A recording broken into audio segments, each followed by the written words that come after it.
बिस्मिल्लाहिर्रहमानिर्रहीम। अस्सलाम वालेकुम my friends, welcome to my channel IT guides. और इस ट्यूटोरियल में मैं आपके साथ शेयर करने जा रहा हूँ फंक्शंस के बारे में।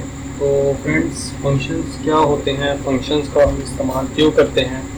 तो फ्रेंड्स, मिसाल के तौर पे आप एक पीस ऑफ कोड बार बार लिख रहे हो, एग्जीक्यूट करवा रहे हो। फॉर एग्जांपल, आपने एक स्टेटमेंट है जो कि बार बार इस्तेमाल करनी है, प्रिंट करनी है। तो आप क्या करोगे, आप उसको बार बार प्रिंट के फंक्शन के साथ अपने प्रोग्राम में लिखोगे, या एक पीस ऑफ स्टेटमेंट्स हैं जो आपने बार बार एक जगह पे लिखनी है। तो इसमें कोड को स्मार्ट बनाने के लिए, कोड को ताकि आपको बार बार लिखना ना पड़े, तो उसको स्मार्ट बनाने के लिए हम क्या करेंगे, एक फंक्शन इसका बना के रख लेते हैं। जहाँ पर भी हमें उसको लिखने की ज़रूरत पड़ेगी तो हम वहाँ पर उस फंक्शन को कॉल करवा देंगे। तो ये है इसका यूज़। तो इसको हम बेसिकली पहले ही अपने प्रीवियस प्रोग्राम्स में करते रहे, जहाँ पर हम प्रिंट लिख लेते हैं, तो ये भी एक फंक्शन होता था। तो इसी तरह हम कहीं पे जाके हम कोई भी फंक्शन यूज़ करते थे, जैसा कि मेन का और मैक्स का। तो ये सारे क्या कहते थे, आपके पास फंक्शंस हुआ करते थे। तो आप इसमें क्या करते थे, कुछ इनपुट दिया करते थे और इससे कोई ना कोई आउटपुट आपके सामने शो होती थी, या फिर कोई एक्शन जो होता था वो परफॉर्म होता था। तो सिंपल आप अपने जहन में बिठा लें कि एक फंक्शन जो कि अपने अंदर पैरेंथेसिस, जिस भी वर्ड के साथ आपके साथ पैरेंथेसिस नज़र आ जाएंगे, तो वो आपका कोई ना कोई फंक्शन होगा। तो पहले जो हम फंक्शन इस्तेमाल करते रहे हैं, तो उन फंक्शंस को हम यूज़र डिफाइंड फंक्शन नहीं कहेंगे, क्योंकि वो यूज़र ने नहीं बनाए, वो तो पहले से बने बनाए हमें लाइब्रेरीज के अंदर से मिल जाते थे। तो अब क्या करेंगे, अब हम खुद से फंक्शन बनाने की तरफ आए हैं। अब मैं आपको बताऊंगा कि आप कैसे पाइथन के अंदर थोड़े से कीवर्ड्स का इस्तेमाल करके एक खुद से एक फंक्शन डिफाइन कर सकते हैं। तो हम यहाँ पर एक एग्जांपल से सिंपल शुरू करेंगे कि एक फंक्शन डिफाइन कर देते हैं, जिसके अंदर हम क्या करेंगे, यूज़र से इनपुट लेंगे और फंक्शंस के अंदर, और उन फंक्शंस के अंदर इनपुट लेके हम कुछ जो क्या कहते हैं ऑपरेशन है वो परफॉर्म करवाएंगे और उसका या फिर कुछ रिटर्न करवाएंगे। तो बेसिकली इसका सिंपल सा मैं कहते बॉडी किस तरह की होती है कि सबसे पहले हम एक कीवर्ड लिखते हैं, DEF, यानी कि डिफाइन, जो कि स्मॉल वर्ड है डिफाइन का। ठीक है, DEF इसका एक कीवर्ड है। और उसके बाद क्या होगा, हमें उस फंक्शन का नाम बताना पड़ेगा। तो मैं चूँकि सम करवाना चाह रहा, तो मैं इसके लिए सम का चले ऐड रख लेते हैं, क्योंकि सम पहले से बना हो। तो मैं इसके अंदर ऐड का एक नाम रख लेता हूँ। अब उसके बाद पैरेंथेसिस किसलिए, वो इसलिए क्योंकि मैं बताना चाहता हूँ कि यूज़र कुछ इनपुट देगा, और अगर कुछ भी यूज़र से इनपुट नहीं लेना इस फंक्शन में, तो हमें क्या करना पड़ेगा, इसे खाली छोड़ देना पड़ेगा। तो अब चूँकि मैं तो इनपुट लेना चाहता हूँ, तो मैं इसमें 2 वेरिएबल्स इनपुट में लूँगा। तो अब आगे मुझे सिंपल उसकी बॉडी डिफाइन करनी है इस कॉलम के थ्रू। जबकि आपको जब फंक्शन कॉल करवाना पड़ेगा, तो हमें क्या करना पड़ेगा, कोई कुछ भी नहीं करना पड़ेगा, हमें सिंपल ये लिखना पड़ेगा, ये चीज़। इसके अंदर हमारे पास फंक्शन का नाम और उसके 2 पैरेंथेसिस और उसके अंदर इनपुट वैल्यूज। ठीक है, अब हमें क्या करना पड़ेगा, सिंपल इसके अंदर सम करना पड़ेगा, A जमा B करके, और इसको क्या करना पड़ेगा, रिटर्न कराना पड़ेगा रिटर्न के कीवर्ड से। अब रिटर्न क्या काम करता है, रिटर्न सिंपल आपके पास जो इसका आउटपुट होता है वो उस कोड में उस जगह पे वापस रिटर्न करवा देता है। तो ये हमारा एक छोटा सा फंक्शन है जो हमने बना लिया। तो अब हम क्या करेंगे, हम इस पर वैल्यूज़ को रखवा देंगे और क्या करेंगे, और इसको रिटर्न करवा देंगे। मैं इसको कॉल करने का आपके सामने एक छोटा सा कोड लिखता हूँ। सब इनको पहले कमेंट भी कर देते हैं, एट फंक्शन डेफिनेशन, क्योंकि यहाँ पर हम इस फंक्शन को डिफाइन कर रहे हैं, तो इसलिए मैं इसे डेफिनेशन कहूँगा। उसके बाद मैं क्या करूँगा, इस फंक्शन को कॉल करने का कोई ऑपरेशन परफॉर्म करूँगा। मिसाल के तौर पर मैंने यूज़र से 2 नंबर्स इनपुट लिए हैं, नंबर 1 इज़ इक्वल टू, और इसके अंदर मैंने यूज़र से इनपुट लेना है, तो मैं क्या वो कराता हूँ, एंटर फर्स्ट नंबर, जो कि हम आमतौर पर लेते हैं फर्स्ट नंबर, और उसके साथ इसको इंटीजर में टाइप कर सकते हैं, आप फ्लोट में कर दें एज यू विश। इसी तरह ये सारा कॉपी करके मैं नीचे रखवा देता हूँ और इनके वेरिएबल्स और मैसेज को चेंज कर देता हूँ। एंटर फर्स्ट में इसकी जगह मैं देता हूँ सेकेंड, ठीक है। अब मुझे क्या करना पड़ेगा, मुझे इस फंक्शन को कॉल करना पड़ेगा और इस फंक्शन के अंदर क्या होगा, मैं ये दो नंबर भेज दूँगा, नंबर 1 और नंबर। ख्याल रखिएगा आपने जो भेजना है तो बीच में कॉमा जरूर कर दीजिएगा ताकि पता चल जाए ये और ये नंबर, ये दो वेरिएबल्स ये क्या है, सेपरेट है एक दूसरे के साथ। तो मैं अब इसे सिंपल रन करता हूँ। यूज़र से मैं दो नंबर लेता हूँ 1 एंटर 2 एंटर, और अब देखें यहाँ पे 3 प्रिंट हो गया। अब इसने किया, इसने इस फंक्शन को कॉल किया, ये यहाँ गया और यहाँ पर मैंने क्या किया, इन दोनों वेरिएबल्स के अंदर अपने नंबर्स लिखवा दी और इसने सम का ऑपरेशन परफॉर्म किया और वही चीज़ रिटर्न करवा दिया। अब मैं इसको जितनी दफ़ा मर्जी कॉल करूँगा, मुझे बार बार ये वाला को जो स्टेटमेंट है ये मुझे नहीं लिखनी पड़ेगी। तो अब मैं क्या करूँगा, मैं इसको कॉल कराऊँगा और यहाँ पर कुछ और भेज दूँगा जैसा कि 5 और 6। तो ये मैं इनपुट वाला ख़त्म कर देता हूँ, कंट्रोल फॉरवर्ड स्लैश। अब मैं इसको रन करता हूँ तो यहाँ पर 5 और 6 पेज है और यहाँ पर प्रिंट होना चाहिए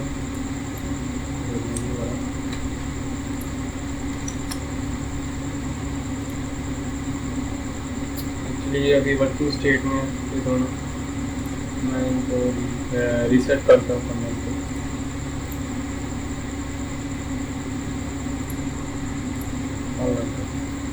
पहले फंक्शन को रन करेंगे और फिर इसमें अब देखिए इसने 11 प्रिंट करा दिया।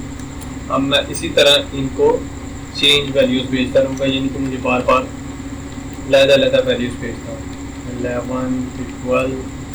अब देखिए यहाँ पर इसने पहले 11 प्रिंट कराया, यानी कि इन दोनों को जमा करके उसी फंक्शन का इस्तेमाल करते हैं। तो फिर दोबारा से जब मैंने इस कॉल करवाया तो इसमें वही नंबर दोबारा से प्रिंट कराया। सिंपल इसी तरह आप मुख्तलिफ किस्म के फंक्शन खुद से डिफाइन कर सकते हैं। मैं यहाँ पर एक और फंक्शन डिफाइन कर देता हूँ जो कि एरिया ऑफ सर्कल कैलकुलेट करेगा।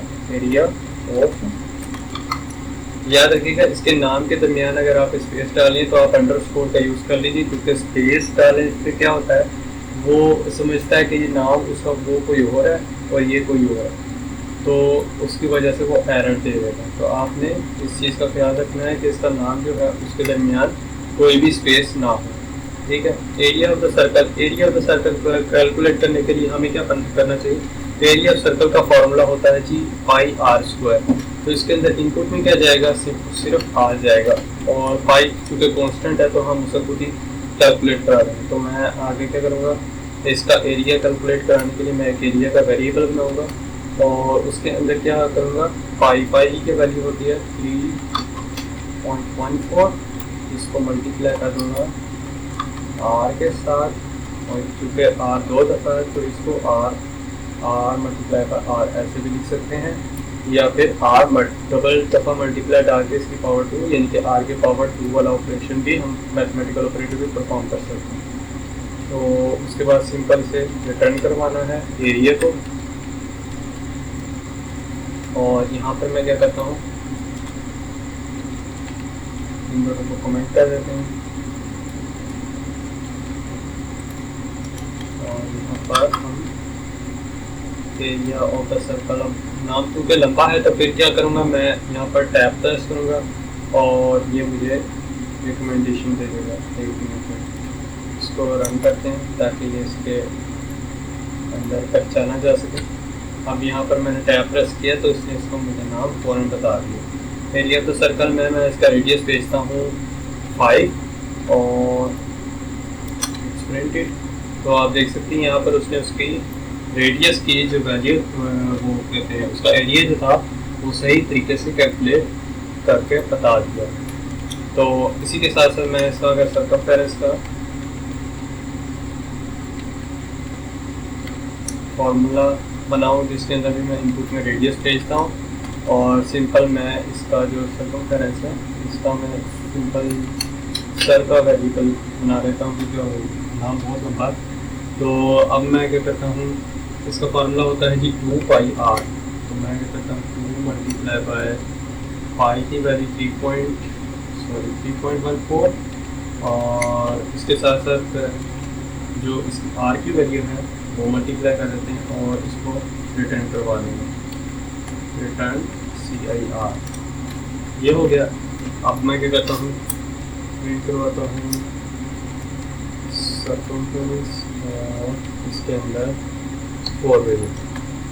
तो आप देख सकते हैं यहाँ पर उसमें उसका सर्कमफेरेंस की कैलकुलेट करते हैं। आप इसको एक प्रॉपर प्रोग्राम की फॉर्म में लेते हैं कि यूज़र से जी आपने एक इनपुट लेना है, तो ये आपका सिर्फ प्रोग्राम है तो जिसके अंदर क्या करेगा, यूज़र जो है आपसे इनपुट लेगा और आप सिंपल उसका क्या ये कैलकुलेट करके बताएंगे और साथ उसका सर्कमफेरेंस करके कैलकुलेट करके बताएंगे। ये मैंने प्रोग्राम एक छोटा सा बनाया जिसके अंदर क्या होगा कि यूज़र से रेडियस जो है वो इनपुट किया जाएगा और उसका बाद उसका सर्कमफेरेंस इस सॉरी एरिया वो इस फंक्शन के थ्रू आपके पास कैलकुलेट होकर आएगा, और इसी तरह इसका सर्कमफेरेंस जो आपके सामने कैलकुलेट होकर आएगा। तो इसको रन करते हैं। यहाँ पर सबसे पहले आपके पास सर्कल का रेडियस मांग रहा है, मैं 5 देता हूँ, और तो सॉरी यहाँ पर मैंने इसको टाइप कास्ट नहीं किया हुआ, मैं इसको टाइप कास्ट करता हूँ स्ट्रिंग में। इस चीज़ का पास क्या लिखिएगा, str।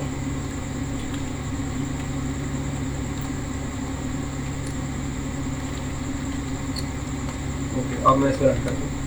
यहाँ पर देखिए उसने आपके पास रेडियस भी कैलकुलेट करके बता दी 78 और इसका सर्कमफेरेंस भी। तो यहाँ पर आपके सामने इसके क्या कहते हैं पैरामीटर्स की एक और बात शेयर करने जा रहा हूँ कि आपने अगर बगैर यानी कि उसका नाम बताया बगैर कि हम कौन से वेरिएबल में वैल्यू भेजते हैं, तो ऐसे ही भेज सकते हैं आप। यानी कि मैं इसके अंदर वैल्यू भेजता हूँ, ये फंक्शन है आपके पास ऐड का, और इसके अंदर C की वैल्यू दी है, ठीक है। तो मैं इस फंक्शन को थोड़ा चेंज कर देता हूँ, यानी कि इसके अंदर जो भी वैल्यू है उसको सिंपल प्रिंट करा दें इस मैसेज के साथ A is, उसके साथ प्रिंट करा देता हूँ A, ठीक है, और प्रिंट करा देता हूँ B is।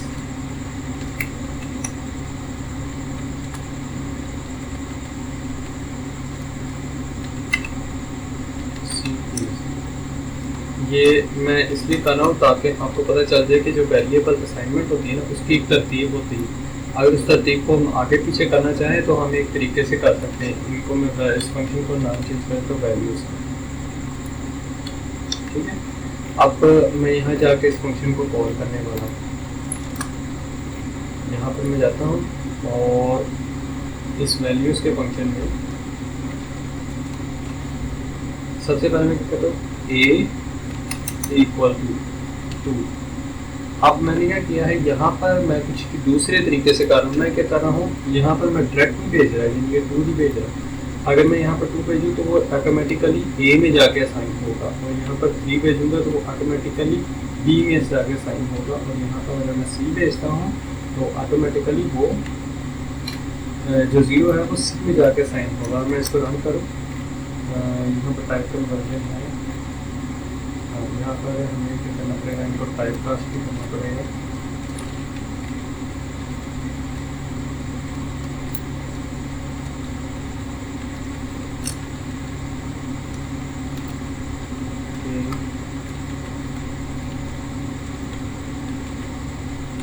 इनको टाइप कास्ट करना आप रन करते हैं, अब एरर नहीं आएगा। अब देखिए A में जाके 2 साइन हुआ, B में जाके 3 साइन हुआ, और C में जाके 0 साइन हुआ। अगर मैं इसमें थोड़ी सी इंडेंटेशन वगैरह चेंज कर दूँ, यानी कि A में जाके A में 3 साइन हो, B में वो साइन हो और सी में वही ज़ीरो साइन हो, तो यहाँ पर आपके पास वैल्यूज़ जो है वो डिफरेंट आपके पास अरेंजमेंट साइन हो रही है, क्योंकि मैंने इसको बताया कि ए में यही क्या कर रखा हो। ठीक है, और अगर मैं यहाँ पर कुछ नहीं लिखता यानी कि 2 और यहाँ पर बोल देता हूँ यानी कि बी में 3 साइन करे, तो फिर भी ये चल जाएगा, क्योंकि पहले जो है वो इसने वेरिएबल देखे बगैर साइन किया है, उसके बाद जाके मैंने बताया कि इसको वेरिएबल देख के तरतीब के साथ साइन करना है। तो अब भी ये बिल्कुल सही तरतीब से ऐसे साइन में कर दिया। मगर अगर मैं इसके अंदर यहाँ पर थोड़ी सी अरेंजमेंट चेंज कर दूँ कि पहले मैं a इज इक्वल टू 2 कर दूँ, मगर बाद में मैं कुछ भी इसमें असाइन करने की तरतीब ना बताऊँ, तो ये उसमें पोजिशनल आर्गुमेंट का एक एरर दे देगा कि मुझे इनकी पोजीशन का तो बता दो साथ। तो इस वजह से ये एरर जो साथ है ये आपके सामने आएगा। ठीक है, और इस तरतीब का आपने ख़ास ख्याल रखना है, जिसकी वजह से ये तरतीब जो है अगर ख़राब हो गई तो ये आपके लिए मसला हो सकता है। इसी तरह इसमें एक और बात ये है कि अगर आपके पास इनपुट्स जो है वो काफ़ी ज़्यादा है, यानी कि आप इस फंक्शन को इतना एफिशिएंट बनाना चाहते हैं कि अगर आप इसमें जो मौजूदा पैरामीटर्स हैं उससे ज़्यादा कोई बंदा वैल्यू डाल देता है, मिसाल के तौर पर कोई 15-16 वैल्यू डालता है, तो आप 15-16 वैल्यू के लिए 15-16 इनपुट पैरामीटर्स नहीं बनाओगे। तो उसमें पाइथन जो है ना वो एक सहूलत फराहम करता है कि आप क्या करो कि यहाँ पर अगर वो क्या कहता है, फॉर एग्जाम्पल एक फंक्शन है, मैं यहाँ पर फंक्शन ले लेता हूँ ऐड का, जिसके अंदर मैंने क्या किया है कि यहाँ पर ए भी है, बी भी है और सी भी है। तो अब क्या होगा कि मेरे पास ए है, बी है, सी है, मगर अब मैं चाहता हूँ कि यूज़र जो है फॉर एग्जांपल अगर 15 वैल्यूज़ की इनपुट दे, तो मैं क्या करूँगा वो 15 वैल्यूज़ से ज़्यादा यानी कि प्रिंट करा के वो दे दें। अब ये प्रोग्राम चलाऊँगा तो सही, तो अगर मैं 15 से ज़्यादा वैल्यूज़ देता हूँ, मिसाल के तौर पर मैं चेंज कर देता हूँ ऐड, तो इसने मुझे 5 प्रिंट करके दे दिया। मगर अगर मैं इसमें 4 पैरामीटर से देता हूँ तो ये मुझे एरर देता है कि इसमें तो 3 पोजिशनल आर्गूमेंट जाते हैं मगर आप 4 दे रहे हैं। तो मैं इसमें एक कंडीशन लगा देता हूँ कि ये एक स्टार डाल देते हैं। स्टार क्या करेगा, स्टार इन जो भी आने वाली अगली वैल्यूज़ हैं उन सबको क्या करेगा, उन सबको टपल की फॉर्म में एक दूसरे के साथ अरेंज कर देता है। तो मैं क्या करूँगा, मैं पहले एक वेरिएबल बनाता हूँ सम का, ठीक है, उसमें पहले वाले 2 वेरिएबल्स को जमा कर दूँगा। अब ये सी वाला क्या है, सी वाला जो है मैं इनको क्या करूँगा एक और तरीके से जमा करूँगा। वो किस तरह, मैं एक लूप चला दूँगा for I in C, सी का एक आई में लूप चला है और सम जो है उसमें जमा करवाता है किसको, आई। ठीक है, इससे क्या होगा कि जो सम वाला वेरिएबल है ना उसके अंदर सी वाले सारे के सारे एलिमेंट जो है वो जमा हो जाएंगे और उसके बाद उसको रन करवा दूँगा उस सम के वेरिएबल। ठीक है, अब मैं इसको रन करता हूँ, यहाँ पर चलते हैं और अब आप देख सकते हैं इसने मुझे एरर कोई नहीं शो करा है क्योंकि मैंने एक से ज़्यादा वेरिएबल्स ऐड करा दिए, फिर भी इसने मुझे कोई एरर शो नहीं कराया। ऐसा क्यों, इसलिए क्योंकि इसने सी के अंदर क्या किया, इसने सी के अंदर एक लिस्ट बना दी, टपल बना दिया। वो क्या करेगा, वो टपल के अंदर वैल्यूज जो है वो स्टैक पर एक तरतीब से रखवाता रहेगा। अगर मैं इसको प्रिंट करके भी आपके सामने शो करा दूँ सी को, तो ये देखेंगे किस तरह का नज़र आएगा। मैं ये प्रिंट करने का इसमें कमांड ऐड कर रहा हूँ के साथ सी को प्रिंट करा कर दिखाओ। तो आप देख सकते हैं सी जब प्रिंट हुआ तो सी में एक टपल मौजूद है, ना कि एक वैल्यू। तो ये जो टपल है ना, ये आपके सामने क्या करेगा, उसके जो अनलिमिटेड इनपुट्स हैं उनको ये कंट्रोल करने के काम आएगा। तो आप इस तरह करके एक फंक्शन बना सकते हैं जिसमें एक से ज़्यादा वैल्यूज जो है वो स्टोर करवाई जा सकती हैं। So that's all for this lecture. Thanks for watching my video and don't forget to subscribe my channel. और अगर किसी भाई का कोई सवाल है जो कोई पूछना चाहता है इस पाइथन ट्यूटोरियल सीरीज से, तो आप मुझसे कमेंट में पूछ सकते हैं। बिल्कुल, I most welcome you all of them and अल्लाह हाफिज़।